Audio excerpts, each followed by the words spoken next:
Hello, distinguished ladies and gentlemen, dear compatriots. I've come to tell you why I'm supporting Azimio la Umoja's presidential flag bearer, the Right Honorable Raila Amollo Odinga. I'll give you only 4 points towards this, and then leave it at your discretion to dissect and scan through the facts. I'll be brief. Firstly, I believe we can readily and unanimously concur to the fact that the Right Honorable Raila Amollo Odinga's quest for reforms in this country remains unequaled. I can enumerate a couple of instances that will demonstrate his relentless efforts to fight for a better Kenya, both presently and in the past. As a patriot, Raila Odinga has always been deeply concerned with the good of our country and has honestly promoted and stood out as a staunch crusader of good governance, advocated for the rule of law. He has agitated for constitutional reforms and fight for multi-party democracy. Think about his steadfast resolve on enhancing non-discrimination and protection of the marginalized. His efforts to stem corruption and standing out as a one-of-a-kind whistleblower on the many mega scandals that this country has witnessed, and so on. Just to dwell here a bit, this is an assignment that he has carried out throughout his political career, and he has done it devotedly. Now, let's move on swiftly. And anytime you mention liberation, then Raila Odinga's name lingers in mind. I mean, he's synonymous with the second liberation of this beautiful country of ours. And it's among this and many other reasons that quite a sizable percentage of the Kenyan population, drawn from a wide spectrum, will or have inadvertently always found Baba as one who is adorable and always hold him in absolute high regard. If you think of his natural charm and warmth, you will realize very fascinating qualification that effortlessly set him apart from his putative presidential opponents, who, for lack of a better word, are characterized by self-centeredness, personal aggrandizement, populist antics, and chest thumping. In short, they are our modern-day Absalom in the Bible. But, well, I'll not digress. Baba's concern for the welfare of Kenyans is quintessential of a parent's love for a child. He has proved this through his personal efforts in creating a harmonized nation, as well as his initiatives seeking to build a political culture that is devoid of tribal considerations, and instead always pushed for Kenyan's political class to adopt a model of politics where people coalesce around common ideologies, ideals, and shared philosophies. Number 2 is his progressive agenda. Apart from Raila Odinga's push for reforms, he has had a mind that is never settled on the status quo, especially when it comes to matters socio-economic welfare of Kenyans. He has always promoted policies and strategies that aim at spurring the country's social-economic transformation and prosperity. He's a proper champion for this. And because he has always believed in the significant role of history and why it is important to understand our past and see how it helps shape who we are today, Raila Odinga has been a great historian who believes that history is written by the victors. It's those who win life's challenges that tell us about the past events that took place in the past years. For instance, from time and again, with his rich history of our country's economic and political journey, you will hear him comparing Kenya's economic state with, for instance, Singapore, whose economy was at par with our own just a few years ago. But currently, Singapore has managed to transform significantly, and through tremendous achievements over the years, they now boast being amongst the best ranking economies in the world. He's always disturbed at, for instance, Israel's ability to transform 60% of its desert into arable farmlands, now producing some of the world class crops exported across the globe. This, of course, made possible by Israel's government's commitment to agricultural mechanization, smart farms, and embracing technological innovations in promoting sustainable agriculture.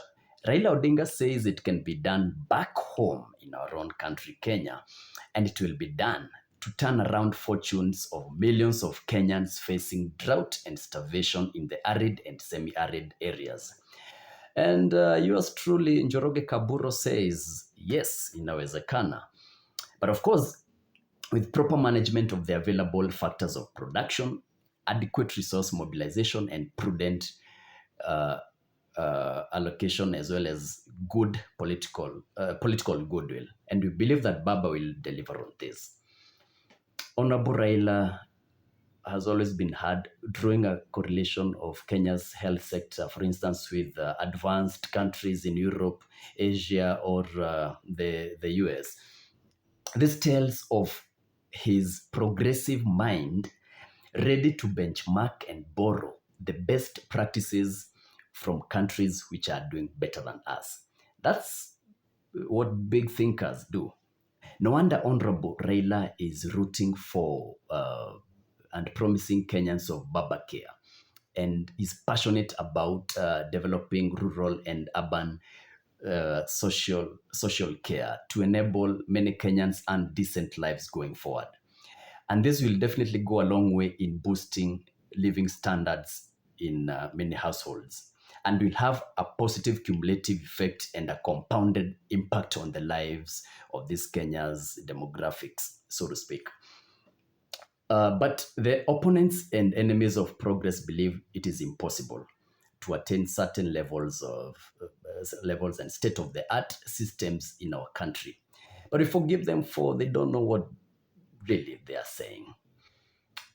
Point number 3, let's take a look at Raila Odinga's development scorecard. And on this one, we can compartmentalize and look at his contribution in infrastructure, healthcare, agriculture, education, and so on and so forth. During the Grand Coalition during Mwai Kibaki's administration, God rest his soul, Raila made significant contribution in initiatives that saw massive economic growth that time and now. He spearheaded an infrastructural roadmap that has had a positive economic impact in the recent Kenya, and Kenyans continue to enjoy that, of course. Talk of Thika Superhighway, which was implemented during his time as a prime minister. Talk of standard gauge railway, which is now on its last leg of completion, to implementation of the free primary education, which again, naysayers mostly thought will never see light of day. He was also instrumental in championing and implementation of devolution, which we are all proud of to date. And let's not forget that his passion for devolution, Raila, his passion for devolution has always pushed for additional resource allocation to counties. This is because he reckons beyond reasonable doubt that decentralization is one of the most rapid and ambitious approaches that have been positively and significantly impactful to the citizenry, both directly and indirectly. This has been made possible by devolving power, resources, and representation down to the local level. And most recently, we've seen Honorable Raila Odinga doing exceptionally well as the High Representative on Infrastructural Development in the African Union Commission. As I wind up, if you can't find the qualifications I've enumerated as ample to supporting Honorable Raila Odinga's presidency, think of his resilience, his perseverance, and his tenacity over the years, and his ability to stand strong and remain above the fray in the wake of multiple political tides our country has witnessed.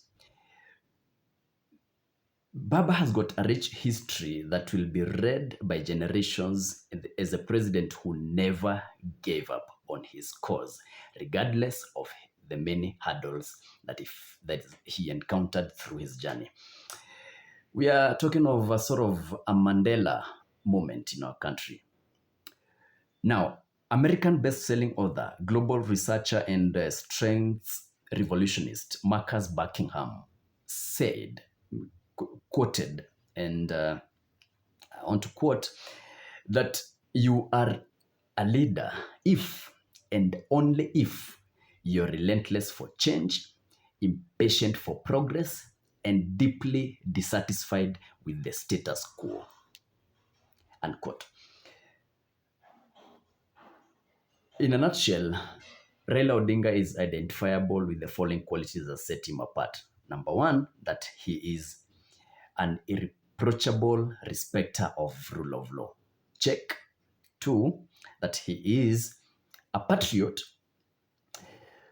and a strong visionary of Kenya's great future. Check. Number three, he has a strong moral character and he's a man of integrity. Check. That he is an expert and champion of change management. Check. That he has been a staunch defender of the Constitution, a renowned reformist, a quintessential second liberator in our republic. And number six, that he's always relentless in pursuit for excellence in our country. And that's why we are therefore saying that in the fullness of time, Baba remains the most competent, the most accomplished, the most tested and tried, the most equipped fifth president of the Republic of Kenya. Kenya is ready for that takeoff with Baba the fifth, the Right Honorable Raila Amollo Odinga. Over to you, compatriots.